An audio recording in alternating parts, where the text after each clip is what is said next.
मोहब्बत कर्ज होती है किसी भी चाहने वाले पर। इस कर्ज को सूद समेत लौटाना होता है। ये उधार का सौदा नहीं होती कि जब चाहा याद किया, जब चाहा भुला दिया। ये तो बेगर्ज होती है। मोहब्बत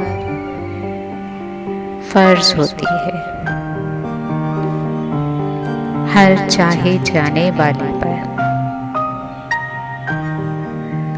इस फर्ज को दिलो जान से निभाना होता है।